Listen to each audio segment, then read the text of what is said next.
मोदी ने दिया ऐसा फरमान, पाकिस्तान की सीमा हो गई परेशान। रो रो कर सचिन से बोली सीमा, मैं पाकिस्तान नहीं जाऊंगी, बचा लो मेरी जान। पाकिस्तानियों, भारत छोड़ो अभियान में सीमा का पहला नाम। कैसे सीमा को बचाएगा सचिन, कैसे बीजे पर होगा काम। सोशल मीडिया पर सीमा हैदर को लेकर उठे गंभीर सवाल। आतंकवादी हमले के बाद पाकिस्तान की सीमा पर टूटा बवाल।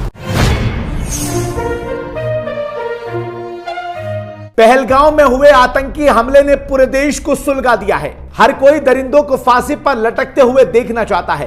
भारत सरकार ने इस मामले में कड़े कदम उठाने शुरू भी कर दिए हैं, जिसमें 24 घंटे में पाकिस्तानियों को भारत छोड़ने के आदेश दिए गए हैं। आदेश के बाद पाकिस्तान से आई सीमा हैदर का क्या होगा, इसको लेकर कई तरह के सवाल सोशल मीडिया पर उठाए जा रहे हैं। और सिर्फ सवाल ही नहीं उठाए जा रहे, बल्कि इस बात को भी कहा जा रहा है कि सीमा को भी पाकिस्तान भेज दिया जाए। 24 घंटे में पाकिस्तानियों के भारत छोड़ने की खबर को सुनकर सीमा हैदर भी सकते में है। बताया जा रहा है कि पूरी रात वो सो न सकी और उन्हें ये टेंशन सताने लगी कि अब उसका क्या होगा। उससे भी ज्यादा टेंशन में उनके पति सचिन मीना नजर आ रहे हैं। दरअसल दोनों की प्रेम कहानी पबजी से शुरू होकर भारत में आकर पूरी हुई थी। सीमा हैदर कई देशों की सीमाओं को पार करके भारत आ गई थी और अपने 7 बच्चे भी लेकर आई। सीमा हैदर के आने के बाद में भी खूब बवाल हुआ। जब उनको सरहद पर जिस तरह से वो छुपछुपा कर आई थी, उसको लेकर भी सवाल उठाए जा रहे थे। सीमा हैदर को कभी जासूस बताया गया तो कभी पाकिस्तान की एजेंट बताया जा रहा था। सीमा के हिंदुस्तान आने पर सुरक्षा को लेकर भी कई तरह के सवाल उस वक्त पर खड़े किए गए थे, लेकिन जैसे जैसे वक्त बीतता गया सीमा हैदर अपनी जगह यहां पर बनाती रही। सीमा हैदर ने हिंदू धर्म को अपनाते हुए हिंदू रीति रिवाज के अनुसार उससे शादी कर ली। लेकिन अब सीमा हैदर की मुश्किलें बढ़ती हुई नजर आ रही हैं। सोशल मीडिया पर सीमा हैदर को लेकर कई तरह के सवाल उठ रहे हैं। देश गुस्से में नजर तो आ ही रहा है, साथ ही साथ इस गुस्से का सामना सीमा हैदर को भी करना पड़ रहा है। जैसे ही सीमा हैदर ने अपने पाकिस्तान जाने की खबर सुनी, उनकी तबीयत बिगड़ी हुई बताई जा रही है। बताया जा रहा है कि सीमा हैदर इलाज के लिए अस्पताल में भर्ती हो गई हैं और इनका इलाज इस वक्त चल रहा है। लेकिन सुप्रीम कोर्ट के वरिष्ठ वकील एपी सिंह यानी सीमा हैदर के मुंह बोले भाई और उनके वकील, उन्होंने साफ तौर पर कहा है कि सीमा हैदर की तबीयत ठीक नहीं है, वो अस्पताल में भर्ती है और भारत सरकार ने जो फैसला किया है वो उसको पूरी तरीके से उसकी इज्जत करते हैं, लेकिन न्यायालय पर उनको भरोसा है। उन्होंने केंद्र सरकार और राज्य सरकार से यह भी अपील की है कि सीमा हैदर को यहां पर रहने दिया जाए। एपी सिंह ने साफ तौर पर कहा है कि सीमा हैदर के जितने भी कागजात हैं वो राज्य सरकार, केंद्र सरकार और एटीएस के पास में जमा है, यानी कि सीमा हैदर से किसी को भी कोई परेशानी नहीं होने वाली।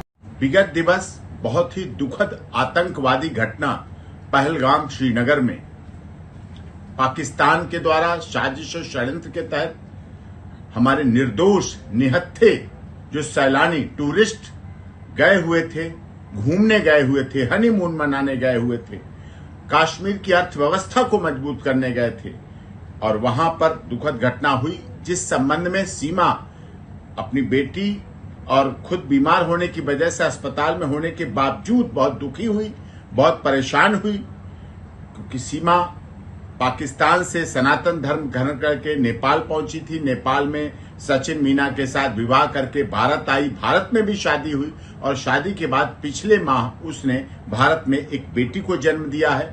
और भारत सरकार ने इस संबंध में जो निर्णय लिया है, सार्क वीजा टूर के संबंध में, जो बहुत अच्छा निर्णय है, आतंकवाद खिलाफ निर्णय है, लेकिन सीमा के मामले में सीमा के सारे डॉक्यूमेंट्स माननीय गृह मंत्रालय, भारत सरकार और एटीएस के पास जमा है।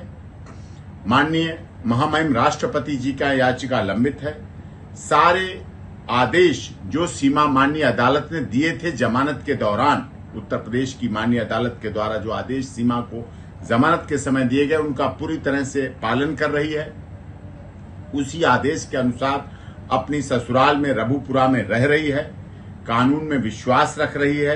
पूरी तरह से भारत सरकार, उत्तर प्रदेश की माननीय सरकार और माननीय अदालत का पूरी तरह से अक्षरशः पालन कर रही है और इसी तरह इस विश्वास के साथ कि पूरे आदेशों का भविष्य में भी पालन करती रहेगी। वो स्वयं इस घटना से दुखी है, अपने बच्चों के साथ है, शरण के आधार पर है। यही हालात उसके साथ भी थे और आज भी हो रहे हैं कि सीमा, सचिन मीना और स्वयं मुझे भी पाकिस्तान के लोग यही षड्यंत्रकारी आतंकवाद में विश्वास करने वाले मारने का धमकी, काट डालने की धमकी, टुकड़े कर देने की धमकी, बर्बाद करने की धमकी मुझे और सीमा के परिवार और बच्चों को लगातार दी जा रही है, सोशल मीडिया के द्वारा भी दी जा रही है और इस संबंध में भी आगे कार्रवाई की मांग भी समय समय पर की गई है। लेकिन हम लोग सीमा सचिन मीना और वो पूरी तरह से भारत सरकार, उत्तर प्रदेश सरकार, केंद्र सरकार का विश्वास और उनके पूरी तरह से आदेशों का पालन करेंगे। पहलगाम की घटना से पूरी तरह से सभी दुखी है और माननीय अदालत का आदेशों का पूरी तरह से पालन किया जाएगा, शांतिपूर्वक कानून में विश्वास रखते हुए। और सीमा सचिन मीना को भारत सरकार, उत्तर प्रदेश सरकार की सबका साथ, सबका विकास, सबके न्याय के साथ सीमा शरण के आधार पर आई हुई, क्योंकि सीमा को तो वहां मार डालने, काट डालने की धमकी दी जा रही, इस आधार पर यहाँ है। सुप्रीम कोर्ट के वकील एपी सिंह ने आश्वस्त किया है कि सीमा हैदर पूरी तरह से यहां पर भारतीयों की तरह ही रह रही हैं और राज्य सरकार से उनकी बड़ी उम्मीद है कि सीमा हैदर को इसी तरह रहने दिया जाएगा। एपी सिंह बार बार सीमा हैदर को हिंदुत्व की बड़ी रोल मॉडल बताते हुए नजर आए हैं। उनका कहना है कि पाकिस्तान छोड़कर हिंदू धर्म को अपनाने वाली और यहां पर शादी करने वाली हिंदुत्व के लिए एक मिसाल है। लेकिन सवाल अभी तक जस का तस है कि आखिर सीमा हैदर पाकिस्तान जाएंगी या फिर नहीं जाएंगी, उनको पाकिस्तान भेजा जाएगा या फिर नहीं भेजा जाएगा। केंद्र सरकार और राज्य सरकार सीमा हैदर को यहां पर रहने की अनुमति दे भी सकते हैं, लेकिन फिलहाल सीमा हैदर के ऊपर पाकिस्तान जाने की तलवार लटकी हुई है। हालांकि सीमा हैदर ने कुछ दिन पहले ही एक बेटी को जन्म दिया और उन्होंने भारत के रहने वाले एक नागरिक से शादी भी की थी। शायद इसी लिहाज से उनको कुछ राहत मिल सके।